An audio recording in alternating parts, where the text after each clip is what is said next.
દેહાધ્યાસ, હું દેહ, આ શરીર છે, આ શરીર જ બધું છે, શરીરનો અધ્યાસ. યદ્યપિ આ શરીર દુર્લભ છે, અર્થદ છે, તથાપિ ક્ષણભંગુર છે. અનેક મહત પુરુષાર્થ પછી આ માનવ દેહ આપણને પ્રાપ્ત થાય છે. અને એ માનવ દેહ પણ ક્ષણભંગુર છે, નાશયુક્ત છે, તથાપિ અર્થદ છે. માટે શ્રીમદ ભાગવતમાં કહ્યું, તૂર્ણમ યતે તનપતે દનમૃત્યુ યાવન નિશ્રેયસાય વિષય ખલુ સર્વતઃ સ્યાત. જ્યારે જાણી લીધું, ખબર પડી ગઈ કે આવો દુર્લભ દેહ છે, તો એ દેહને વ્યર્થ જવા ન દેવો જોઈએ. તૂર્ણમ યતેત, શીઘ્રતાથી યત્ન કરી, મહત પુરુષાર્થ કરી અને એને ભગવત પરાયણ બનાવવો જોઈએ. દેહમાં આસક્તિ રાખી અને જે જીવ ભગવત વિમુખ થાય છે, એનું કારણ આ અવિદ્યાનો એક પર્વ, એ છે દેહાધ્યાસ. ત્યાર પછી ઇન્દ્રિયાધ્યાસ.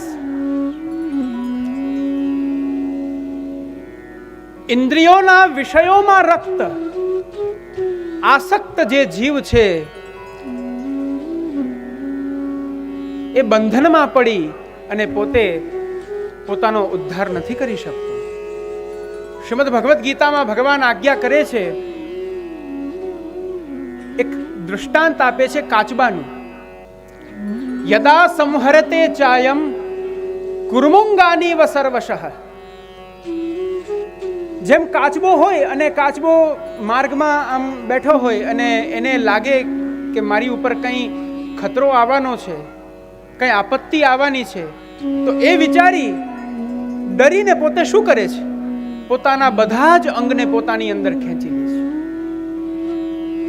એમ ભગવાન કહે છે કે ઇન્દ્રિયો અને એ ઇન્દ્રિયોના વિષયો જે બહારની તરફ ગતિ કરનારા છે, એ જીવોએ પોતાની અંદર ગતિ કરાવવાના છે, પોતાનામાં સમાહિત કરાવવાના છે. એ વિષયો બહાર તત્પર ન થવા જોઈએ, પરંતુ આંતરગામી બનવા જોઈએ.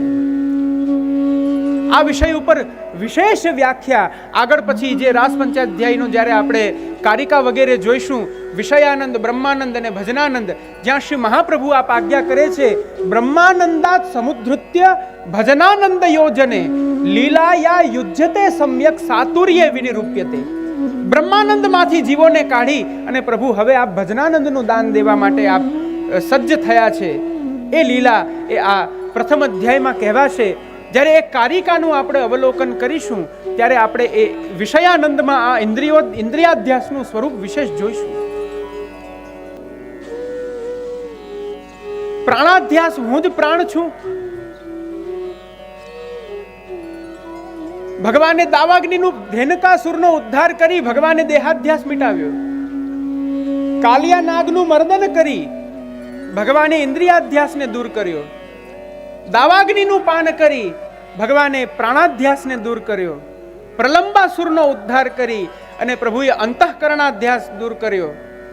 અને પુનઃ પાછું દાવાગ્નિ પાન કરી સ્વરૂપ વિસ્મૃતિ આપે દૂર કરી, પોતાના મૂળ સ્વરૂપની અનુભૂતિ કરાવી. આનું નામ તો મુક્તિ છે. અન્યથા રૂપમ હિત્વા સ્વરૂપેણ વ્યવસ્થિતિ મુક્તિ.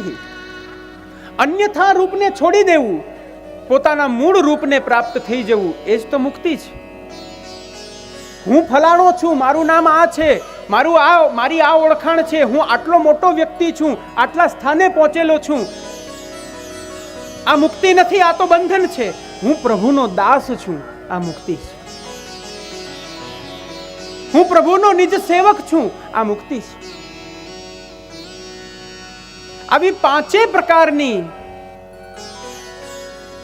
અવિદ્યાના પર્વોની નિવૃત્તિ કરી. પ્રભુએ 5 પ્રકારની વિદ્યાનું દાન કર્યું. એ આપણે કાલના વર્ણનમાં આવશે. 5 પ્રકારની વિદ્યાનું દાન વેણુ દ્વારા કર્યું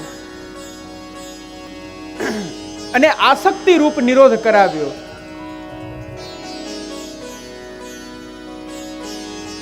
અને ત્યાર પછી સાધન પ્રકરણમાં વ્રજગોપિકાઓ પાસે ભગવાને વ્રતચર્યા આદિનું સાધન કરાવી અને ભગવાને એમને વ્યસન રૂપ નિરોધ કરાવ્યો છે. એક પ્રેમ, એક આસક્તિ અને એક વ્યસન, આ ત્રણને સમજવું બહુ જરૂરી છે. ત્રણેય એક નથી, ત્રણેય અલગ અલગ છે. રાગ સ્નેહ. પ્રેમ એટલે શું? તો કે સ્નેહ, જ્યાં એક સ્નિગ્ધતા છે, જ્યાં એક હૃદયથી સ્નિગ્ધતા છે.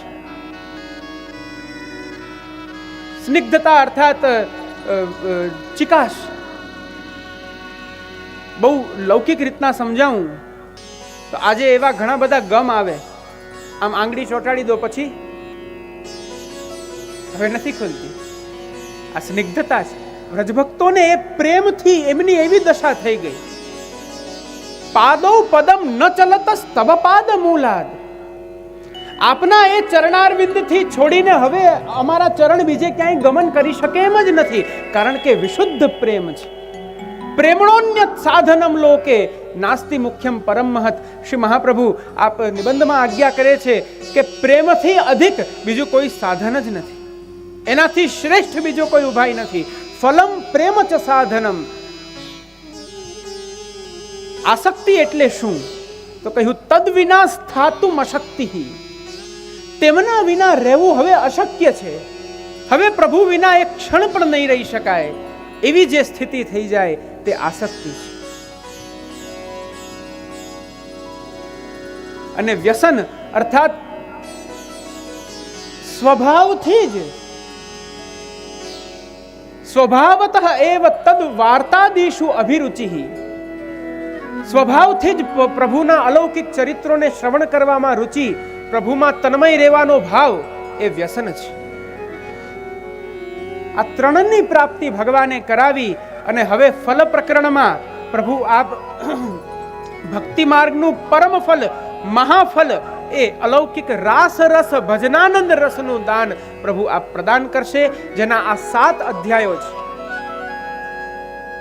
7 અધ્યાયમાં ષડૈશ્વર્ય સંપન્ન ભગવાન 6 ઐશ્વર્યોથી, 6 ધર્મોથી પ્રભુએ આપે વિલાસ કર્યો છે, ભક્તોને સુખ આપ્યું છે, લીલા કરી છે, અને છેલ્લે પોતાના નામ ગુણગાન રૂપ પોતાનું ધર્મી સ્વરૂપ એ આપે 7મા અધ્યાયમાં અર્થાત યુગલ ગીતના અધ્યાયમાં આપે ત્યાં પ્રસ્થાપિત કર્યું છે વ્રજભક્તોના હૃદયમાં. આ પ્રકારે આ આખો અધ્યાય ક્રમ છે. હવે રાસ પંચાધ્યાયની કારિકામાં આપણે પ્રવેશ કરીએ તે પૂર્વે હવે હું આપશ્રીના યુગલ પાદારવિંદમાં હું એ વિજ્ઞપ્તિ કરું છું કે આપ આપના આશીર્વચન દ્વારા અમારા બધાના હૃદયને આપ રસાપ્લાવિત કરો. વિશેષ અસ્તુ.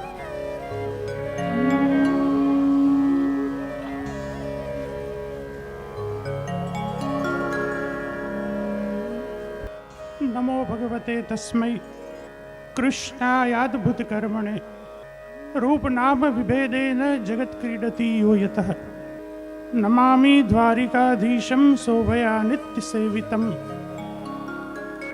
શંખ ચક્રાદિ સંયુક્તમ ઘનશ્યામમ ચતુર્ભુજમ નમામિ શ્રીલાલ પ્રભુ વિઠ્ઠલેશ સુપૂજિતમ આનંદ ઘન ગૌરાંગમ યશોદોત્સંગ લાલિતમ પુષ્ટિમાર્ગીય સર્વજ્ઞ કરુણારસ પૂરિતઃ શ્રેષ્ઠ ફલ પ્રદાતા ચ તસ્મૈ શ્રી ગુરવે નમઃ.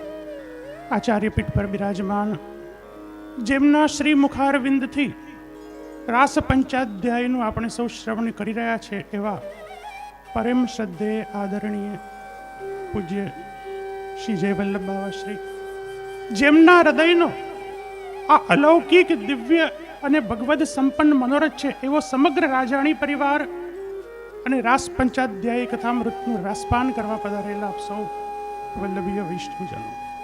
આમ તો રાસ પંચાધ્યાયના સત્રમાં અહીંયા આવીને મારે વિક્ષેપ પાડીને બોલવું એ બિલકુલ અયોગ્ય છે.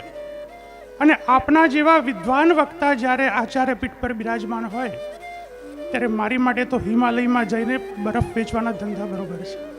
છતાં પણ જ્યારે મારી વાઘ પુષ્પાંજલિ સમર્પિત કરવાનો અવસર પ્રાપ્ત થયો છે ત્યારે બહુ જ ટૂંકામાં આ પ્રવચનને પતાવીને પુનઃ આપણે આગળના સત્રને પ્રારંભ કરીએ. ખરેખર આપ સૌ વૈષ્ણવ ઉપર પ્રભુની મહદ કૃપા છે કે શ્રીમદ ભાગવતજીના 10મ સ્કંદમાં તામસ ફલ પ્રકરણની લીલાનું સીધું અવગાહન કરવાનો આપણને આનંદ પ્રાપ્ત થઈ રહ્યો છે. દ્વાદશાંગો વૈ પુરુષ, જ્યાં સુધી પ્રભુના બીજા અંગોનું શ્રવણ કે કીર્તન કર્યું નથી અને સીધા પ્રભુના હૃદયમાં પ્રવેશી અને આપણે જ્યારે એમની લીલાનું પાન કરીએ ત્યારે આપણી પાત્રતા શું હોવી જોઈએ તે આપણે સ્વયં નિશ્ચિત કરવાનું છે. શ્રીમદ ભાગવતજીના 3જા અધ્યાયમાં સ્વયં જ્યારે ભગવાન નિત્યલીલામાં પધારી રહ્યા હતા ત્યારે ઉદ્ધવજીએ ભગવાનને પ્રશ્ન કર્યો કે હે પ્રભુ, આપ તો ગોલોક ગમન કરી રહ્યા છો. આપના અનઅવતાર કાલમાં અમારે જેનું સાનિધ્ય પ્રાપ્ત કરવું હશે, જેની કથા વાર્તા કરવી હશે, જેની નૈકટ્યતા પ્રાપ્ત કરવી હશે, તો હવે અમે શું કરશું?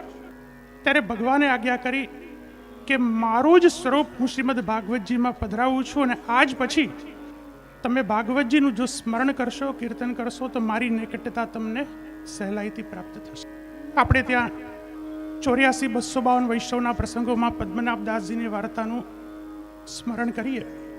જુઓ વૈષ્ણવો, એક વસ્તુ ધ્યાનમાં રાખો કે કથા કોના મુખથી સાંભળવી જોઈએ. આ ઉદાહરણથી આપણે સમજી શકીએ.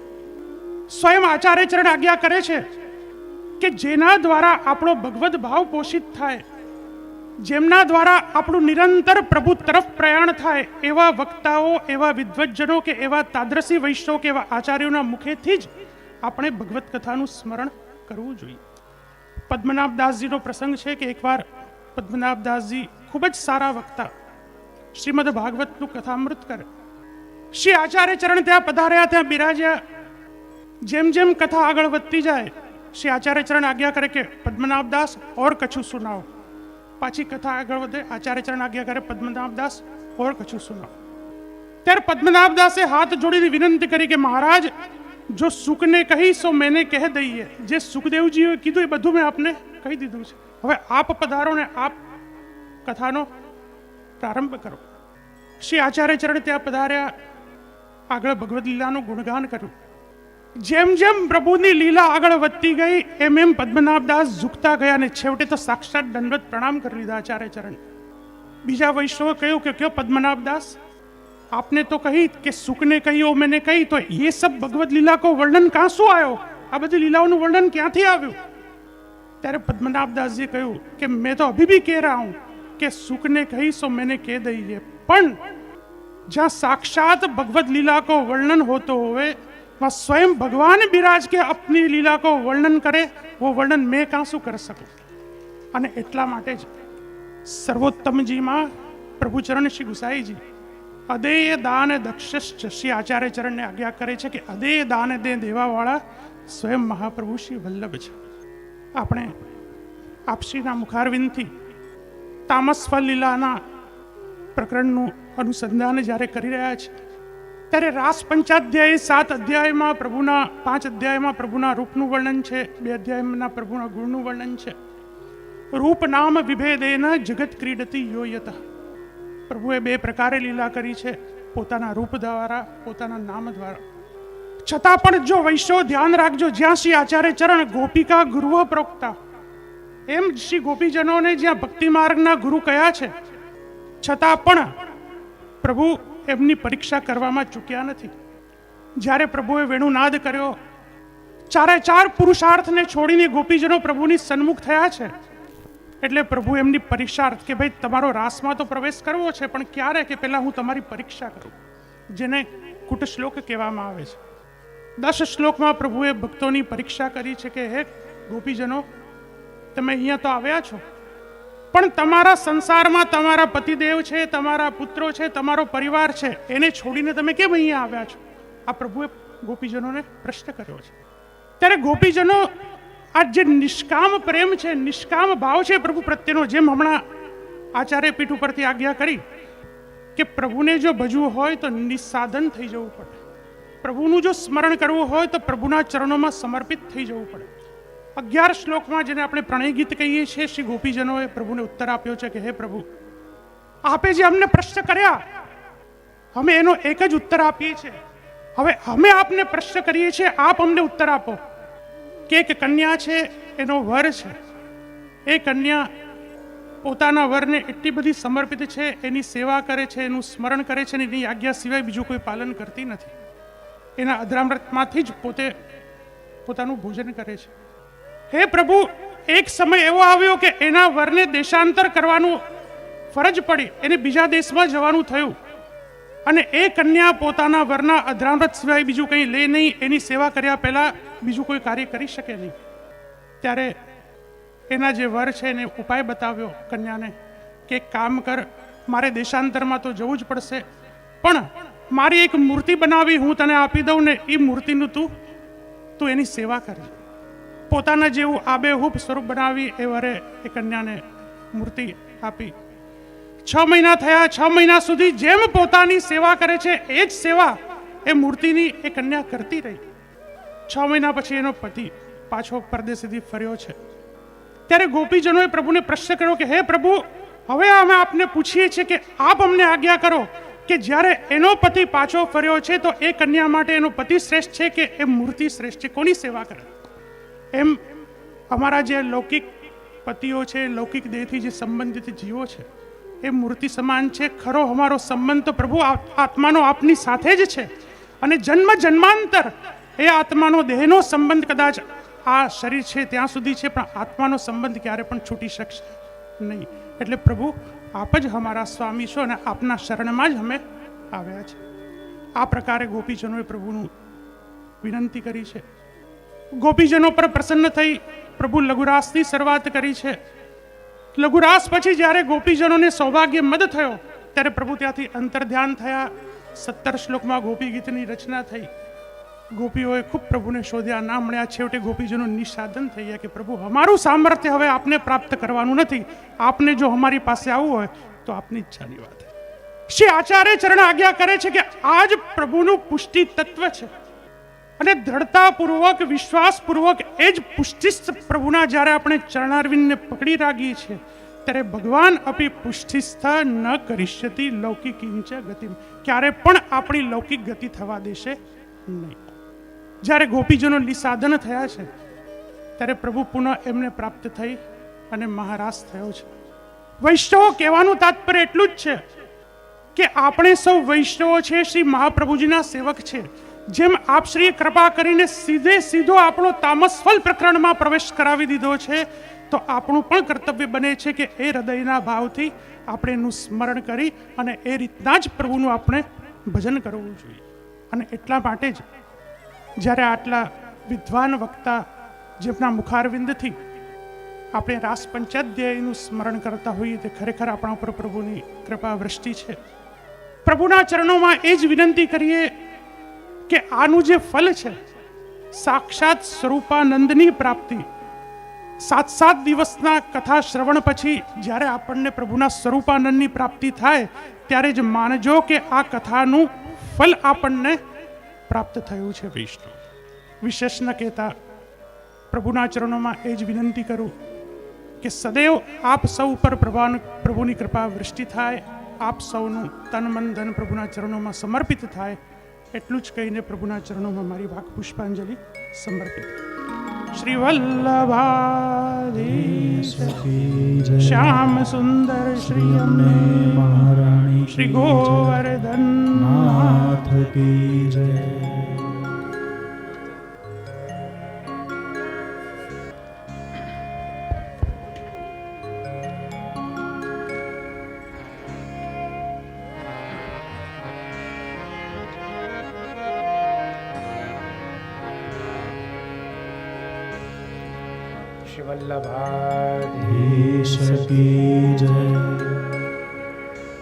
થોડી ક્ષણ બધા જ વૈષ્ણવો પોતપોતાના સ્થાને રહે. અધિક સમય નહીં લઉં આપ સૌનો, 15-20 મિનિટ આપ બધા જ પોતપોતાના સ્થાને રહો. એવું સાંભળ્યું છે જુનાગઢના વૈષ્ણવ ટાઈમના પંચ્યુઅલ બહુ, એટલે હજી 6:30 થયા છે, એટલે બધા ધીરે ધીરે જઈ રહ્યા છો. રાસ પ્રભુએ રાસ કર્યો છે. રાસ એટલે શું? રાસ પંચાધ્યાયીમાં જે રાસ શબ્દ છે તે રાસની વ્યાખ્યા શું છે?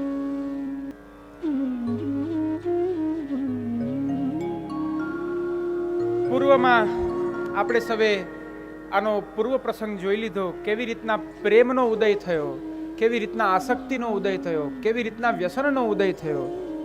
પ્રેમ, આસક્તિ અને વ્યસન આ ત્રણેય પણ ભગવાન જ કરાવનારા છે. પ્રેમાપી હરિણા કૃતમ, આસક્તિ પણ ભગવાન કરાવનારા છે, પ્રેમ પણ ભગવાન કરાવનારા છે, વ્યસન પણ ભગવાન કરાવનારા છે, અને છેલ્લે ફલનું દાન પણ પ્રભુ જ દેનારા છે. ભક્તિ માર્ગસ્ય કથનાત પુષ્ટિરસ્તિ નિશ્ચય.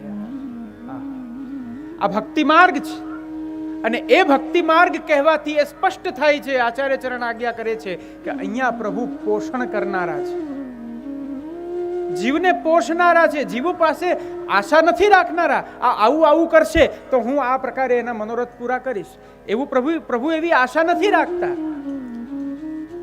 બસ આ મારો જીવ છે, આ મારો નિજજન છે, એવો વિચાર કરી અને પ્રભુ ફલદાન કરે છે. રાસ, રાસ શબ્દની વ્યાખ્યા સર્વ સામાન્ય, સર્વ પ્રસિદ્ધ વ્યાખ્યા છે કે જ્યાં રસનો સમૂહ છે, રસાનામ સમૂહ, જ્યાં અનેક રસોનો સમૂહ એકત્રિત થઈ જાય તેને રાસ કહેવાય. રસ એટલે ભગવાન. પ્રભુના સહસ્ર નામો છે, હજારો નામ છે, એમાંનું એક નામ રસ પણ છે. વેદોએ ભગવાન, વેદની શ્રુતિઓએ ભગવાનની સ્તુતિ કરીને પ્રભુને કહ્યું, હે પ્રભુ, આપના એવા અચિંત્ય સ્વરૂપને અમારે અનુભવવું છે. ભગવાને એ અચિંત્ય સ્વરૂપની અનુભૂતિ જ્યારે કરાવવાનો પ્રારંભ કર્યો ત્યારે તેઓ કહેવા લાગ્યા, રસો વૈસહ, રસો વૈસહ. અરે એ તો રસ છે, એ તો રસ છે. એવો પ્રભુનો રસ, અને એ પ્રભુનો રસ અન્ય સર્વ વ્રજ ભક્તોમાં પ્રસ્થાપિત પ્રભુએ પૂર્વથી જ વેણુ દ્વારા અમૂર્ત નાદાત્મિક અમૂર્ત વિદ્યા દ્વારા કર્યો હતો. અને એ રસ સર્વત્ર એક સ્થાને જ્યારે ભેગો થયો ત્યારે રાસ થયો છે. આ હું બહુ સૂત્રાત્મક રીતના કહી રહ્યો છું. આનો પછી કથા પ્રસંગ તો કાલના દિવસોમાં જોશું ત્યારે આપણને ખબર પડશે કેવી રીતના ભેગા થાય છે. પ્રભુ વેણુનાદ કરીને બોલાવે છે. સૌથી પહેલા તો પ્રભુ જ ઈચ્છા કરે છે કે હવે મારે એ સમય આવી ગયો છે કે આ વ્રજભક્તોને જે વચન આપ્યું હતું એ વચનની પૂર્તિની ઘડીઓ આવી ગઈ.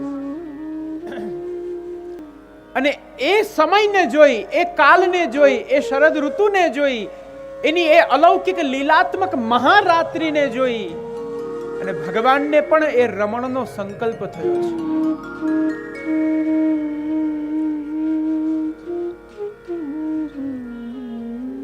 જ્યાં રસનો સમૂહ છે તે રાસ છે.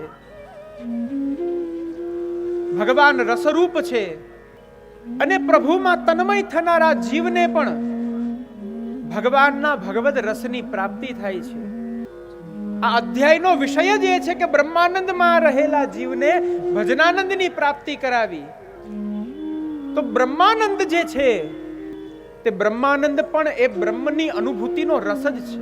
કારણ કે વેદમાં લખ્યું બ્રહ્મવિદ બ્રહ્મૈવ ભવતિ. જે બ્રહ્મને જાણનારો છે તે બ્રહ્મ જેવો થઈ જાય છે. માટે એ વ્રજભક્તોમાં પણ એ સર્વ ગુણો આવી ગયા. માટે સર્વ રસો એકત્રિત થઈને રાસ થયો. આ એક વ્યાખ્યા છે. બીજી વ્યાખ્યા છે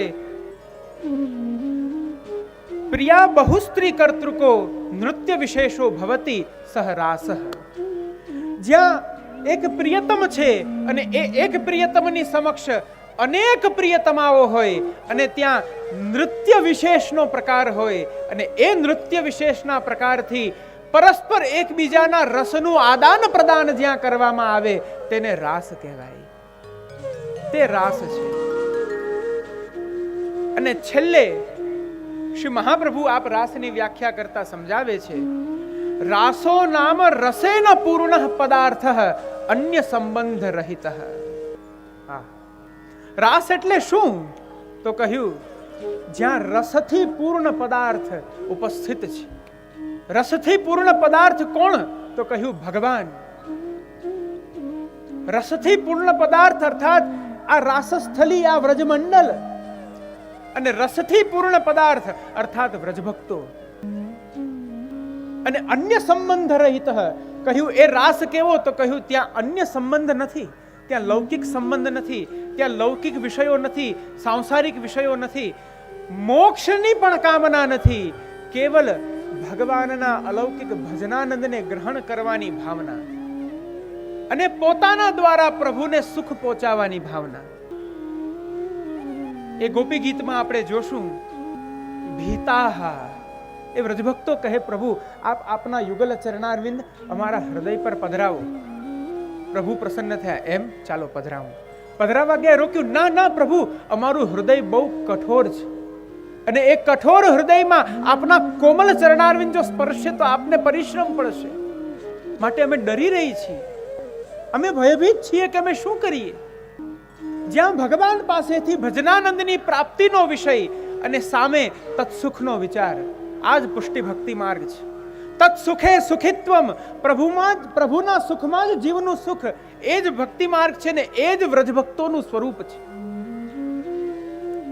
આ રાસ છે અને જે રાસમાં ભગવાને અલૌકિક રમણ કર્યું છે, જે રમણની ફલશ્રુતિ બતાવતા કહ્યું કે આ રાસ લીલાના, આ રાસ પંચાધ્યાયના શ્રવણથી શું પ્રાપ્ત થાય, એનું ફલ શું છે, તો કહ્યું હૃદયમાં રહેલા સર્વ દોષો અને એમાં વિશેષ કરીને જે કામરૂપ દોષ છે, એ કામરૂપ દોષનું શમન કરનારી આ રાસલીલા છે. હૃદ્રોગમાં સ્વપહિનોત્યચિરેણ ધીરઃ, હૃદયમાં રહેલા લૌકિક કામનો નાશ થાય અને અલૌકિક કામ પ્રકટ થાય. ભક્તિમ પરામ ભગવતી પ્રતિલભ્ય કામમ, પરાભક્તિ પ્રાપ્ત થાય. જે પરાભક્તિને શ્રી મહાપ્રભુ આપ કહે છે જે માનસી રૂપા છે, અને એ માનસી રૂપા એ શ્રેષ્ઠ પરાભક્તિ છે. એ પરાભક્તિની પ્રાપ્તિ આ રાસથી થાય છે.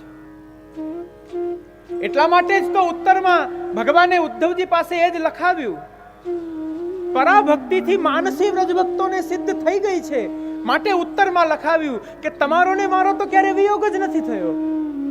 ભવતી નામ વિયોગો મેં નહીં સર્વાત્મના ક્વચિત, આપનો અને અમારો ક્યારે વિયોગ નથી, કારણ કે આપ સૌને માનસી સિદ્ધ થઈ છે. મારું ચિંતન કરો, ચિંતન કરતાની સાથે તમારા હૃદયમાં રહેલા એ આનંદ કંદ સ્વરૂપે હું ત્યાં બહાર પ્રકટ થઈને તમને સુખ આપીશ, તમને ભજનાનંદનું દાન આપીશ, તમને સ્વરૂપાનંદ આપીશ, તમારા સકલ મનોરથો પૂર્ણ કરીશ. આ રાસનું ફલ છે.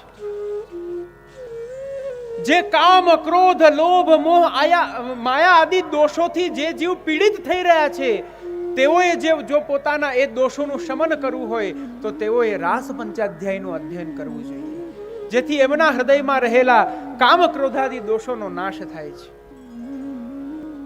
રાસની અંદર પ્રવૃત્ત થનારા વ્રજભક્તોનું સ્વરૂપ શું છે અને રાસેશ્વર રાસ વિહારી ભગવાનનું સ્વરૂપ શું છે, એ બહુ સમજવા જેવું છે. વ્રજભક્તો ગોપી શબ્દની જ વ્યાખ્યા એ છે જે પોતાની ઇન્દ્રિયો દ્વારા, ગો અર્થાત ઇન્દ્રિય, ગોભિ ઇન્દ્રિયૈ કૃષ્ણ રસમ પીબતી, જે કૃષ્ણ રસનું પાન કરે છે એ વ્રજભક્તો છે. એટલા માટે તો હરિર્હિ સાધ્યતે ભક્ત્યા પ્રમાણમ તત્ર ગોપિકા. ભગવાન કોને પ્રાપ્ત થયા એવું જો જોવાનું થાય તો કહ્યું કે ત્યાં પ્રમાણ વ્રજભક્તોનું છે. યો યદંશઃ સતમ ભજેત, ઉપનિષદમાં લખ્યું છે જે જેનો અંશ છે એને ભજે. આ બધી પ્રભુની આત્મસૃષ્ટિ છે અને એ આત્મસૃષ્ટિ હોવાને કારણે તેઓ પ્રભુને ભજી રહી છે, પ્રભુ માટે આ ભૂતલ પર અવતરી છે.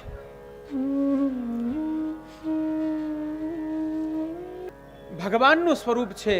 શ્રી મહાપ્રભુ આપ આજ્ઞા કરે છે, નિર્દોષ પૂર્ણ ગુણ વિગ્રહ આત્મતંત્ર આનંદ માત્ર કરપાદ મુખોદરાદિ નિશ્ચેતનાત્મક શરીર ગુણૈશ્ચહીન. નિબંધમાં શ્રી વલ્લભ આપ સમજાવે છે ભગવાન નિર્દોષ છે, બાળક જેવી ચેષ્ટા. આગળ જાતા શુકદેવજી રાસલીલાને પણ એક બાલવત ગણાવી રહ્યા છે. જેમ એક બાળક પોતાના જ પ્રતિબિંબને જોઈ અને પોતે લટકા મટકા કરે, એ જ પ્રકારે અહીં વ્રજભક્તો ભગવાનમય થઈ ગયા છે. જાણે એવું લાગી રહ્યું છે કે કોણ ગોપી ને કોણ કૃષ્ણ, બધા જ સમાન લાગી રહ્યા છે. ભગવાન નિર્દોષ છે અને એવા નિર્દોષ બ્રહ્મની સર્વથી અધિક કોઈ નિર્દુષ્ટ લીલા હોય તો એ છે આ રાસની લીલા. રાસલીલાને એક નિર્દુષ્ટ લીલા પણ કહેવાય છે, કારણ કે આ નિર્દોષ બ્રહ્મ દ્વારા કરવામાં આવેલી લીલા છે. ભગવાન નિર્દોષ છે, પૂર્ણ ગુણ વિગ્રહ છે, સર્વ ગુણોથી પ્રભુ પૂર્ણ છે.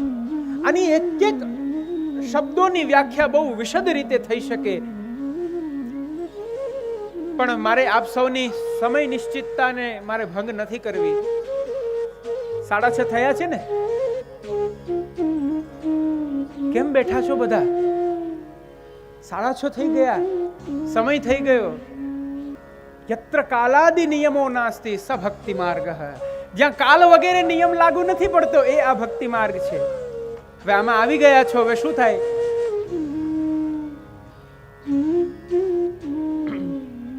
બ્રહ્માજી વ્રજભક્તો માટે કહે છે 60,000 વર્ષ સુધી મેં તપ કર્યું, પણ હજી સુધી હું આ વ્રજભક્તોના સમાન મને ફલ પ્રાપ્ત નથી થયું. હજી સુધી હું વ્રજભક્તોની સમાનતા નથી કરી શક્યો. એવું આ વ્રજભક્તોનું સ્વરૂપ છે અને એવા અમારા પ્રભુનું સ્વરૂપ છે કે આ પૂર્ણ ગુણ વિગ્રહ છે. ભગવાનની પૂર્ણતાની સામે વ્રજભક્તોની પૂર્ણતા બ્રહ્માદિ દેવો નથી કરી શકતા, તો ભગવાનની સામે પૂર્ણતા કોણ કરશે? માટે પ્રાકૃતા સકલા દેવા.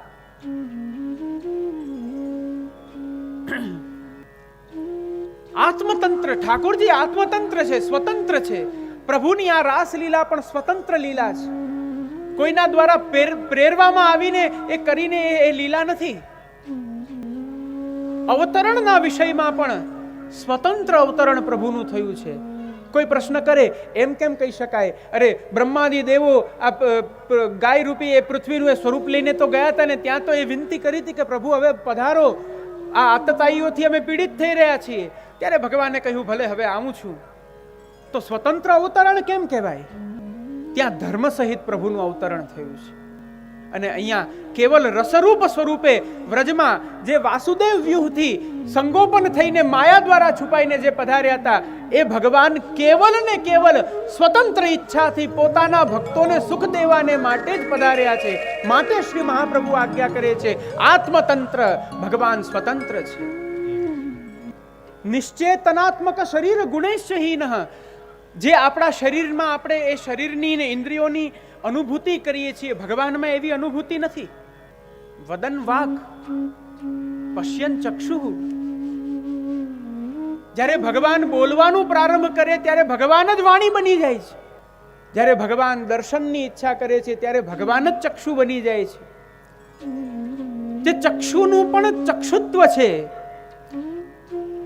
કેનોપનિષદમાં એની બહુ વિસ્તારથી ચર્ચા કરવામાં આવી છે. જે ચક્ષુનું પણ ચક્ષુત્વ છે, જે ઘ્રાણનું પણ ગંધ ગ્રહણ કરવાનું એક ગંધત્વ છે, જે ઇન્દ્રિયોની અંદર પોતે સ્વયં ક્રિયાત્વ છે, ક્રિયાપણાથી પોતે રહેલા છે, એવા ભગવાન છે. એવા પ્રભુનું અને વ્રજભક્તોનું રમણ જે સર્વથા નિર્દુષ્ટ છે. અહીંયા શ્રી ઠાકોરજી આપ 5 પ્રકારે રાસ પંચાધ્યાયના 5 અધ્યાય છે અને એ 5 અધ્યાયમાં 5 પ્રકારે પ્રભુએ પોતાના જીવોને સુખ આપ્યું છે. પ્રથમ અધ્યાયમાં આત્મા દ્વારા સુખ આપ્યું છે. આત્મના પ્રથમા લીલા.